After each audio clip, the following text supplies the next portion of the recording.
video, but, so, again, What's the word I use, complacency, you know, you Yeah. get complacent out there after you're doing something, you do the same thing 25 times a shift and. It's hard not to get a you know, Week in, week out, you kinda get complacent, you get used to things, and you lose your edge a little bit about safety net. It's hard. I think it's hard to stay aware. Before I kind of noticed, I think it's hard to stay aware. Working 12-hour shifts, getting in a routine of doing the same thing for 12 hours, you kind of do tend to let your guard down. Mm-hmm. I mean, I feel like you do. It's hard to keep your guard up 100% of the time. I mean, I would like to think now that I will have that happen, because it has changed me. I never thought I'd be the one that got hurt. I've worked here almost 5 years and never had a paper cut. That's what most basically. people think. Most You people know. think, but it's not going to happen to me. It happens to everybody else, but it Yeah. doesn't happen to me. I mean, nobody comes to work saying, "Oh, I'm gonna get hurt today." You know, I mean, nobody happens like that. I mean, I know things like there's accidents happen and things of that nature. I'm not saying that I accept it, that accidents are going to happen, because if you do, that kind of, to me, it sounds like you're letting your guard down. And that's really one of the most dangerous, you know, either getting too comfortable on the job and, you know, letting your guard down. You have to really be on top of things, you know. There's a lot of times you come in here, you got your mind on a lot of other things.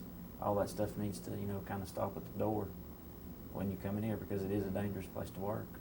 And it's like you said, you were saying a while ago, you come in here and do the same thing the exact way for a 12-hour period, but then something happens where something gets done a little bit out of the ordinary, like in this case, that was a little bit out of the ordinary.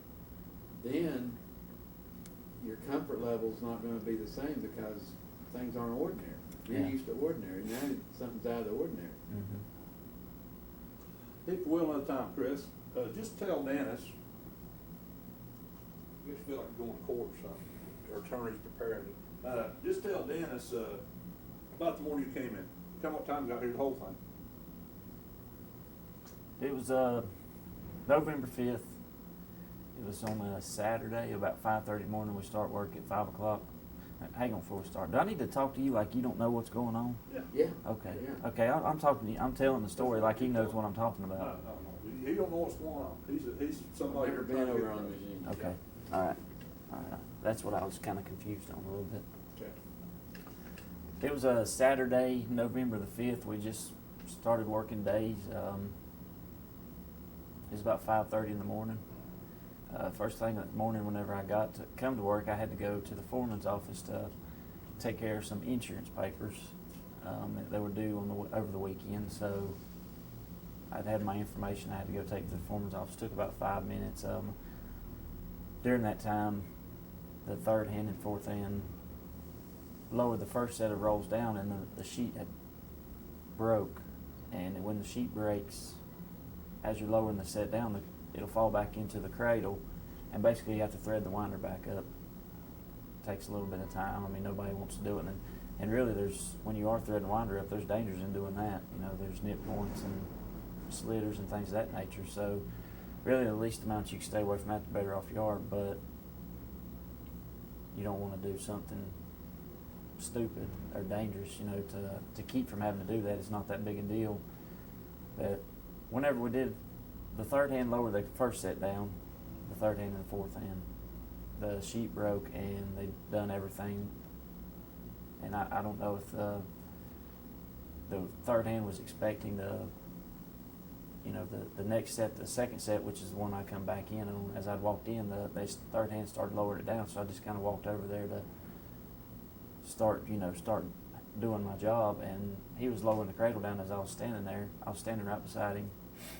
I didn't really think about anything. You know, we were just sitting there. We weren't talking. There was no distractions or anything of that nature.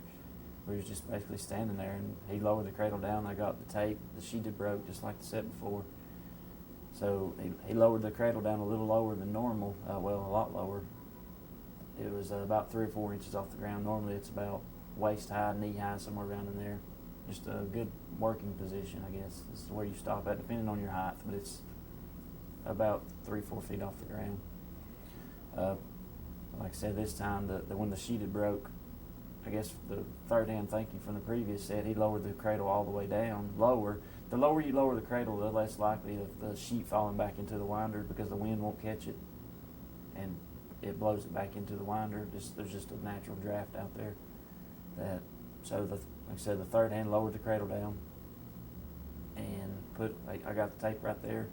Walked over to put the tape on it, and as I put the tape on it, I pulled. It's the double-sided tape, so it's got it's sticky on both sides, so it's got a coating on one side. You have to take that coating off, and usually you pull the fourth hand pulls it about halfway across. The third hand gets it the rest of the way and pulls it across. And so I done that, and as I was walking across putting the tape on, I noticed that there was a tail hanging over. So I put the tape on, and then that's after I pulled the tape loose. I went to go get that tail that was hanging over the cradle. I don't think it would have done anything. It's like that damn buggy. We got background noise. Background noise ain't nothing, but when they come through, it sounds like they're beating on the damn trash can lid. That's no problem. Sounds like the trash can lid's over with. So, double-sided tape, you're doing that. Go to get the tail. Yeah. We put the tape on there, and I went to walk and go grab the tail that was hanging over the cradle. As I took a step forward, I didn't even make it down to touch the paper, and the cradle started moving. Whenever that happened, of course, my foot was up underneath it. You have to, when you're running 40-inch rolls, you have to really get close to that cradle to be able to reach them, because it's such a far span. And apparently I was just too close to it. There was really no room for air, I guess you could say. The cradle was 3 inches off the ground. Your foot's not very much thinner than that. So as soon as the cradle started to move, my foot was hung, and I hollered at the third hand twice to raise the cradle back up, and he didn't hear me. There's a siren right above his head, so he didn't hear me. And I'd actually looked over there to try to get his attention, and he was looking the other way, because as he was throwing the excess tape away, he started lowering the cradle down. So that's why he had his back to me. I don't know if he was, try to gain a little time or what, I don't know. But I mean, we weren't in no hurry. I didn't feel like we were in any hurry. We just got there that morning. We were running good that day. There was really nothing out of the ordinary except for the sheet breaking and the third hand lowering the cradle down a little lower than expected. I've got a good product right here. I can go with what I've got and put something good together. So we're good to go on this. But Something to start off since the accident. I come back to work December 28th. I'm on light duty right now. I've noticed a lot of changes in the things that I do. I mean, now I look around every corner. I don't know if it's paranoia or what. I've really tried not to let it affect me. I mean, it affects anybody different. But things that I've noticed at work that I do personally, and I know a lot of the coworkers do, they pay a lot more attention to their surroundings, and they pay a lot more attention to what people are doing, and before I did really notice that it wasn't like that. We knew what job had to be done, and we done it. We didn't really communicate a lot. I think a lot of it, we just got too comfortable on the job. So you noticed a change in your behavior. Yeah, now, like say every time I walk in or I walk around the corner, I'm looking to see if a forklift's coming or something of that nature. I pay a lot more attention to body position. Like I said, I haven't worked on machines or anything like that since it's happened. When the doctor releases me, I will go back to it. But as of now, just things that I do now, walking around the corners, coming out of doorways. Before I just kind of go out the doorway, and then as I get out there, then I say, oh, I better look, But now, I'll stop, and if I see like a forklift or something, I'll wait till they see me. I'll just stand still, to make good eye contact. And I guess that's really one of the safest things you can do is make good eye contact with the person that you're working with. That way they know where you are. do you think you're going to be scared of the job when you're like? I don't really think I'll be scared of the job. I've been around it. since the accidents happened. I think it affects everybody different. I've tried not to let this really affect me much. I mean, I know it is a life-changing ordeal. I mean, to some people, I'm 29 years old, and here I am, got my foot crushed at work, and I've lost 5 toes. I mean, it is a big life-changing event. I'm going to come back and try to do my job. I don't want it to end on anything like this. If I want it to be my choice to say that I can't do the job. There still is a lot of pain in my foot. So as of right now, do I think I can do the job? No. Just from being on my feet that long, I just can't. I just can't handle the pain right now. So. But you don't feel like, you think that maybe fearing, there's a difference between fearing a job and respecting the job, and what you need to do on the fear versus respect? I think if you I think fear will get you hurt at work. I personally do. If you fear something at work, you're going to be thinking more about being scared. I respect my job a lot more, and once I have realized that the accident has happened and it has happened to me, I respect things a lot more. I never looked at anything like that as happening to me. I said, like I said earlier, nobody comes to work expecting to get hurt, wanting to get hurt. It's just not in your human whatever. I think fear is a distraction, whereas respect is more of a caution type. Yeah, can we say that? Yeah, you think so? Yeah. Is that what you want to say? Well, I agree with you. I do fear. Fear is a distraction. I do think that fear is a distraction versus, respect is, what'd you say? Being cautious. Well, Oh, yeah, no, just yeah. basically, fear I is messed a that all up, distraction, but you don't want to fear your job, but on the other hand, you don't want to disrespect what you can do, what you get hurt. I think if you're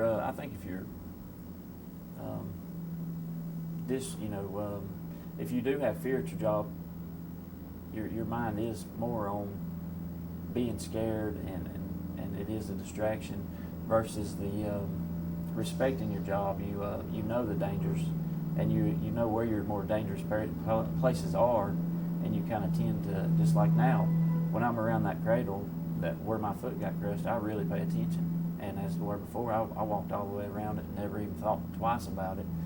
Now, anytime I hear that siren, it doesn't matter if I'm around it or not. I look around the corner. That's just how I am now. I'm running out of battery. Uh-oh. But I think we're good. But I do too. But now tell me right quick about the siren. Do you think alarm? when you hear that alarm, that siren, do you think about the injury a lot when you hear it? Does it bring back any memories or not? I think about it. I think about the injury every day. I put my shoe on. I have to see it. A lot of the coworkers think about it too, because every time they see me walking, I have a little limp now. I'm missing 5 toes. I'm gonna have a little limp. I'm always gonna walk like that. As far as the siren, there's a flashing light and a siren that goes off. I kind of tend to pay more attention when I hear stuff like that now, as to where I don't think before I didn't do that. But now, anytime I hear stuff like that, I do look around, because I associate that with something happening. So I'm going to look around and pay a lot more attention than I did before. That's good, Chris. Now what I'm gonna do is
Test one. I'm going to back off from the camera. I'm just giving you the shots back off.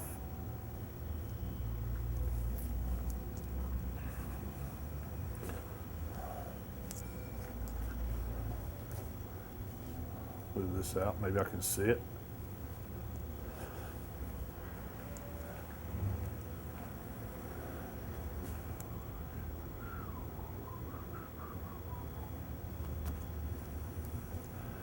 Now, maybe you can see me here. I'm trying to do a test to see what the effect of the green screen is. As you see, I've moved up now to look at to give some separation between myself and the screen. That's probably something I need to do. If I get back toward the screen, I'm going to be bleeding in with the background, so that's probably not as good. So I need to make sure I've got I'm backlit, and I may need a little more light in front of me, but I'd rather have, here we are, I'm even more so, I'd rather have these lights behind me. So we'll try that. Now what I'm going to do is I'm going to do a close-up on the screen and see how that works.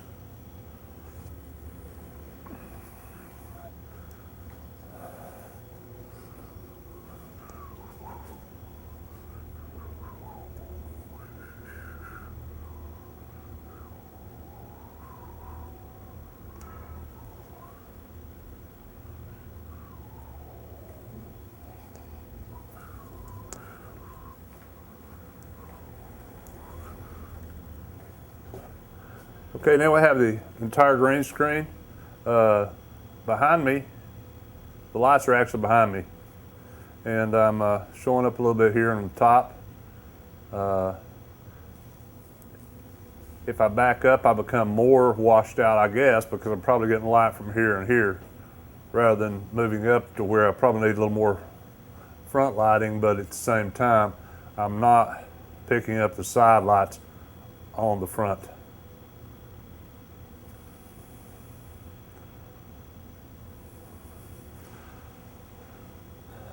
So basically, up here, you've got this going on.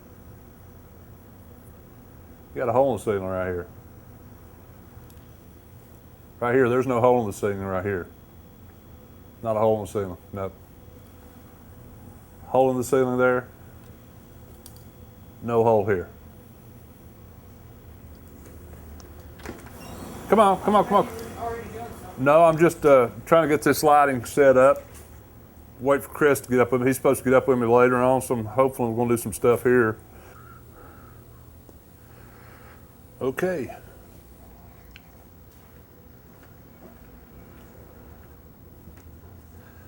Now we've changed a little bit. I've got a little more of the direct light on me. Again, you have the light behind. You have another light over here behind. I'm standing up closer to the camera. The green screen is off in the background quite a bit. I'm not sure if this will help or not with the suppression around this area here. Around this area here, I'm not sure if it'll help or not. I'm hoping it will. If it doesn't, we'll just see what we can do. Now I'm going to back up and get my back right on the screen. So actually I've become more of the screen. I'm touching the screen now, so I don't have the backing light. The backing light is getting my background and me as well. So let's try this and back up on the screen. So we'll see how this works.